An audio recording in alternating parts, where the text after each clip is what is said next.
కార్తీక శనివారం ఎంతో పవిత్రమైన విశేషమైన రోజు. కార్తీక మాసము అంటే శివకేశవులకు అత్యంత ప్రీతికరమైన మాసం. ఈ మాసంలో వచ్చే కార్తీక శనివారం నాడు కలియుగ ప్రత్యక్ష దైవమైన శ్రీ వెంకటేశ్వర స్వామిని భక్తి శ్రద్ధలతో పూజిస్తే శనిదోషాలు తొలగిపోతాయి, జన్మల పాపాలు తొలగి కోటి జన్మల పుణ్యం వస్తుంది. మరి ఎంతో విశేషమైన కార్తీక శనివారం నాడు దీపాన్ని ఏ విధంగా వెలిగిస్తే సకల శుభాలు కలుగుతాయో ఇప్పుడు ఈ వీడియోలో తెలుసుకుందాం. ముందుగా స్వామికి సంబంధించిన ఒక విశేషమైన కథను ఇప్పుడు విందాం. అదే దేవదత్త దంపతుల కథ. పూర్వకాలం కాంచీపురంలో దేవదత్తుడు అని ఒక బ్రాహ్మణుడు ఉండేవాడు. అతను వేదాంగ పారంగతుడు. అతని భార్య మాలిని. వారిద్దరూ అతిథుల్ని అభ్యాగతుల్ని ఆదరిస్తూ గృహస్థ ధర్మాలను పాటిస్తూ ఉండేవారు. వారికి శ్రీ వెంకటేశ్వర స్వామి ఇలవేల్పు. ఒకనాడు వారింటికి కాశీ యాత్ర చేసి వచ్చిన ఒక బ్రాహ్మణోత్తముడు వచ్చాడు. ఆ దేవదత్త దంపతులు ఆయన్ను సాక్షాత్తు వెంకటేశ్వర స్వామిగా భావించి అతిథి మర్యాదలు చేశారు. భోజనం చేసిన తర్వాత ఆ బ్రాహ్మణుడు వారి జాతకాలు పరిశీలించి చూసి, జాతకం ప్రకారంగా దేవదత్తుడికి శని దోషం వల్ల అపమృత్యువు కలిగే సూచనలు కనబడుతున్నాయని, ఆ అపమృత్యు దోష పరిహారం కోసం సప్త శనివార వ్రతాన్ని ఆచరించి అటు శనైశ్వరుణ్ణి ఇటు శ్రీ వెంకటేశ్వర స్వామిని భక్తిగా ఆరాధించవలసిందని తెలియచేశాడు. అప్పుడు ఆ బ్రాహ్మణుడు మాలినితో ఇలా పలికాడు: అమ్మా, నీవు శ్రద్ధ వహించి నీ భర్తను కూడా సప్త శనివార వ్రతం చేయడానికి ప్రోత్సహించు. నీ సౌభాగ్యాన్ని నీవే నిలుపుకోవాలి సుమా అని హెచ్చరించాడు. అదేవిధంగా బ్రాహ్మణుడు సప్త శనివార వ్రత విధానాన్ని బోధించాడు. తన దారిన తాను వెళ్లిపోయాడు. దేవదత్తుడు ఆ శనివారం బ్రాహ్మీ ముహూర్తంలోనే నిద్రలేచి స్నాన ధ్యానాదులు నిర్వర్తించి ఇంటిలో ఈశాన్య భాగాన పూజాపీఠం పెట్టి మండపాన్ని ఏర్పాటు చేసి వెంకటేశ్వర స్వామి చిత్రపటం పెట్టి నైవేద్యానికి కొబ్బరికాయలు, అరటి పళ్ళు, నల్ల ద్రాక్ష పళ్ళు, 7 చిమ్మిలి ఉండలు సిద్ధం చేసుకుని ఉదయం పూజ చేసి ఒక బ్రాహ్మణుణ్ణి పిలిచి ఆయనకు భోజనం పెట్టి ఆ పైన వారు భోంచేసి మొదటి రోజు వ్రతం యథావిధిగా నిర్వర్తించారు. ఆ విధంగా వరుసగా వారు 7 శనివారాల పాటు వ్రతాన్ని భక్తి శ్రద్ధలతో కొనసాగించారు.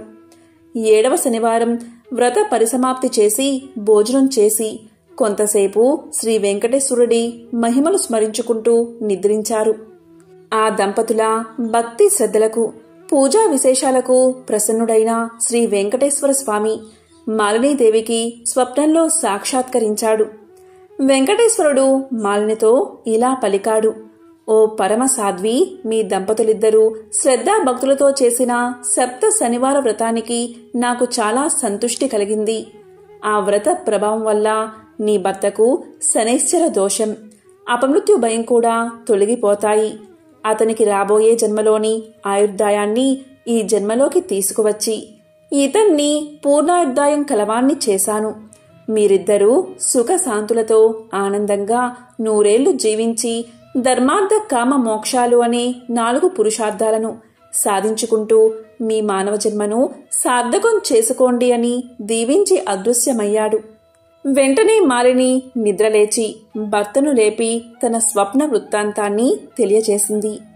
దాంతో దేవదత్తుడు కూడా ఎంతో సంతోషించి భార్యను అభినందించాడు. ఒక శుభముహూర్తాన ఆ దంపతులిద్దరూ శ్రీ వెంకటేశ్వర స్వామి దర్శనార్థమై తిరుపతి కొండకు వెళ్లి మొక్కులు తీర్చుకుని ఆ స్వామిని మనసారా స్తుతించి ప్రసాదాన్ని స్వీకరించి తిరిగి వచ్చారు.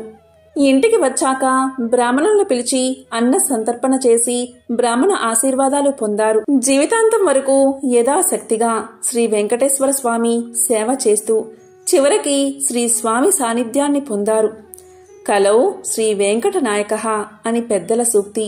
కలియుగంలో శ్రీ వెంకటేశ్వర స్వామిని మించిన ఆరాధ్య దైవం లేడు.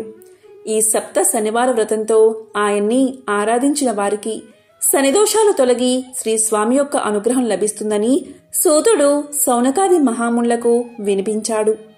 శ్రీ స్వామివారికి మిక్కిలి ఇష్టమైన ఈ శనివార వ్రతాన్ని చేసిన వారికి కష్టాలు తీరతాయి, గ్రహబాధలు తొలగిపోతాయి, సంపదలు భోగాలు కలుగుతాయి, వారికి వారి కుటుంబానికి సర్వశుభాలు కలుగుతాయి. శనివార వ్రతం ఆచరించిన వారికి అసాధ్యమే లేదు. ఈ కలియుగమున శనివార వ్రతము మానవులకు కల్పవృక్షం వంటిది. శనివార వ్రతాన్ని చేసి స్వామివారిని అర్చించి స్తుతించి ఈ కథ చెప్పుకున్నవారు ధన్యులు. ఎవరైతే నక్షత్రాలలో రెండవ నక్షత్రమైన భరణి నక్షత్రమందు జన్మిస్తారో అలాంటి వారు శ్రీ వెంకటేశ్వర స్వామిని దర్శనం చేసుకోవడం వల్ల అకాల మృత్యుభయం తొలగిపోతుంది. అందుకు కారణం భరణి నక్షత్రానికి అధిపతి యమధర్మరాజు. ఆ నక్షత్రం ఉన్నవారు బ్రాహ్మీ ముహూర్తంలో స్వామివారిని దర్శించుకోవడం వల్ల యమగండం తొలగిపోతుంది. అంతేకాదు, భరణి నక్షత్రం రోజున ఆరాధించడం వల్ల ఆరోగ్యం కలుగుతుంది. మరి ఎంతో విశేషమైన ఈ కార్తీక శనివారం రోజు దీపాన్ని ఎలా వెలిగించాలో ఇప్పుడు తెలుసుకుందాం. దీపం వెలిగించడం అంటే మనలో ఉన్న ఆత్మస్వరూపాన్ని వెలిగించడమే. అంత గొప్పది దీపారాధన. అందులోనూ పరమ పవిత్రమైన కార్తీక మాసంలో దీపాన్ని వెలిగిస్తే అది అనేక రెట్ల పుణ్యఫలాన్ని కలిగిస్తుంది. ఎన్నో కోట్ల జన్మల పుణ్యం మీకు దక్కుతుంది. కార్తీక మాసంలో సాధారణంగా ఇంట్లో పూజా గదిలో, అదేవిధంగా ప్రధాన ద్వారానికి ఇరువైపులా, అదేవిధంగా దేవాలయాల్లో కూడా దీపాలు పెడుతూ ఉంటాం. కానీ ఈ కార్తీక శనివారం రోజు ముఖ్యంగా ఇలా చేస్తే సకల శుభాలు కలుగుతాయి. కార్తీక మాసము అంటే శివకేశవులిద్దరికీ ప్రీతికరమైన మాసం. ముఖ్యంగా ఈ కార్తీక శనివారం రోజు ప్రత్యేకించి రావి చెట్టు దగ్గర దీపారాధన చెయ్యండి. దీంతో పాటు ఇంట్లో కూడా దీపాన్ని వెలిగించండి. కార్తీక శనివారాల్లో ఖచ్చితంగా ఈ విధానం పాటించండి. ప్రత్యేకించి కార్తీక శనివారం రోజు వెంకటేశ్వర స్వామిని పూజిస్తే ఎంతో మంచిది.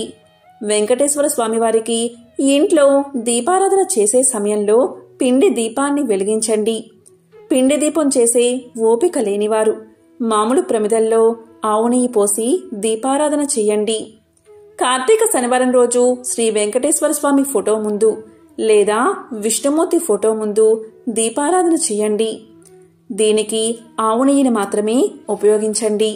స్వచ్ఛమైన ఆవు నెయ్యితో దీపారాధన చేస్తే కోరికలు త్వరగా నెరవేరతాయి. ఈ విధంగా దీపాన్ని వెలిగించిన తర్వాత ఆ దీపంలో కొద్దిగా జువ్వాది పొడిని వేస్తే చాలు అఖండ ఐశ్వర్యం కలుగుతుందని, ధనానికి ధాన్యానికి లోటు ఉండదని, లక్ష్మీ కటాక్షం కలుగుతుందని పండితులు చెబుతున్నారు. కాబట్టి ఎంతో విశేషమైన ఈ కార్తీక శనివారం రోజు ఇలాంటి విధి విధానాలు పాటించండి. తప్పకుండా ఈ కథను వినండి. ఆ వెంకటేశ్వరుడి అనుగ్రహాన్ని పొందండి. ఓం నమో వెంకటేశాయ. ఓం నమో నారాయణాయ. ఓం నమః శివాయ.